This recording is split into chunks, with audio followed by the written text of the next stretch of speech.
You know, ese wari ubizi you're likely to fall in love umuntu abaho akunda inshuro eshatu mu buzima bwe gusa 3 times during your life. The first love urukundo rwa mbere usually happens when ruba you're quite young. iyo ukiri muto cyane You grow apart, urakura often over something trivial. ugahita umenya ko urukundo buryo uko wari uruzi atari ko rumeze Looking back, ugasubiza amaso inyuma you might doubt it was ugatangira gushidikanya ko urukundo rwari urwanya rwa rurimo real love. But it was your first understanding ariko nibwo of love. bwa mbere uba usobanukiwe iby'urukundo ngo ni ibiki. The second inshuro ya kabiri ukunda mu buzima bwawe bwose love is tougher. ruba rukomeye urwo rukundo.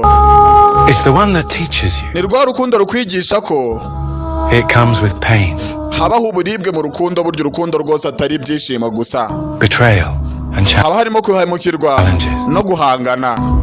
It's during this time that you muri learn iki gihe cya kabiri cy'urukundo rwawe mu buzima bwawe bwose Lot about wigamo ibintu byinshi kuberanye n'urukundo, dislike about it. ugatangira kwanga urukundo, And you start to tell apart the good from the bad. ugatangira kumva ko kubaho nta mukunzi afite ari byo bintu byagufasha kubaho wishimye, You become more guarded. ugatangira kumva ufite umutekano cyangwa wakwirinda inkundo kugira ngo utababara cyangwa ngo udahangayika, Precise ugashyiraho n'imipaka about what you want.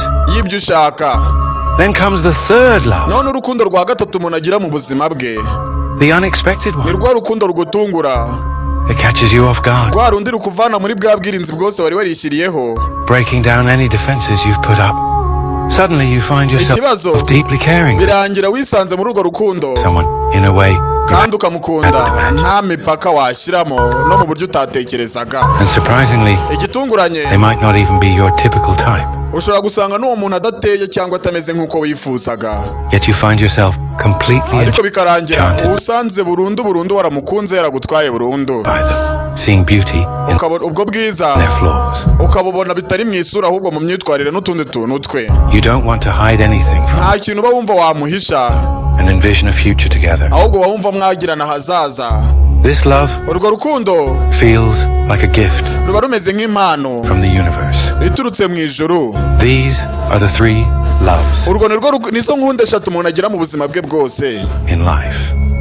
Which one are you experiencing? ubu se aka kanya wowe uri mu rukundo rwa kangahe?